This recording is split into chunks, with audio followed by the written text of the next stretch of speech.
প্রিয় বন্ধুরা, সাইদের নাম করে ওঠানো টাকা এই চোরগুলার কাছে আছে। এই 2,10,000 টাকা সাইদ ভাইয়ের। আমাদের ফুল টিম কিন্তু মানে থটস অফ বিলাল ভাইয়ের ফুল টিম কিন্তু ফান্ড কালেকশন করছিল 8,92,700 টাকা। এবং এরা মিডিয়ার সামনে ওপেনে এসে বলতেছে এই টাকাগুলো আমাদের কাছে আছে। বিল্লালের শিষ্য এই চোরগুলা বানাইছে।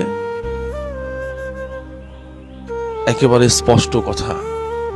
অনেকে বলতে পারে জুয়েল ভাই গুতাগুতি কেন করতেছেন? গুতাগুতির জায়গায় এবার শেখাই দিব।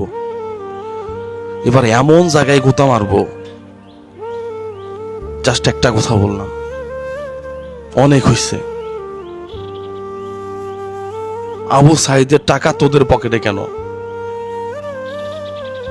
আবু সাইদের টাকা তোদের পকেটে কেন? এই ছেলেটা মৃত্যুর আগে এই বিল্লালকে অভিশাপ দিয়ে এরপরে মারা গেছে।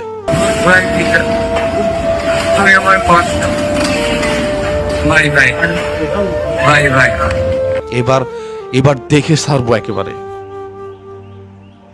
এই চোর গোলাকে দেখে ছাড়বো।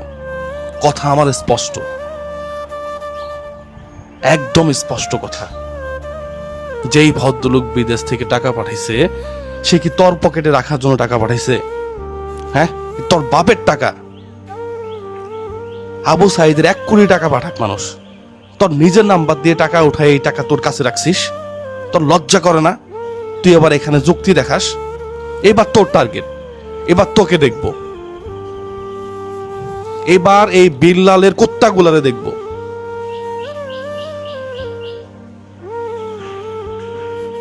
একদম সত্য কথা, এই চোরগুলা বেশি বাড়ছে। এই মানবিক অঙ্গনটাকে কলুষিত করছে এরা। প্রতিযোগিতা শুরু করছে, মানুষের মাঝখানে বিভ্রান্ত শুরু করছে। রাস্তাঘাটে গেলে মানুষ বলে যে জুয়েল ভাই কেমনে কি? শুধুমাত্র এদের জন্য, যারা মানবিক কাজ করে, যারা ভালো কাজ করে, এদেরকে কলুষিত করছে। মানুষ এখন মানবিক কাজগুলাকে টিকটকার বলে, দালাল বলে। আমরা মানুষের লক্ষ লক্ষ টাকা উঠাই দিচ্ছি না? যে রুগী, তার নাম্বার, তার এখানে 1 টাকা ঢুকলেও তার এখানে লক্ষ টাকা ঢুকলেও তার। তুই নিজের নাম্বার দিয়ে এই টাকা নিজের কাছে রাখছিস কেন? এই যে আবু সাইদের ছেলে মেয়েরা এখন আছে, 2-3 জন ছেলে, তার ফ্যামিলি আছে, তার ওয়াইফ আছে।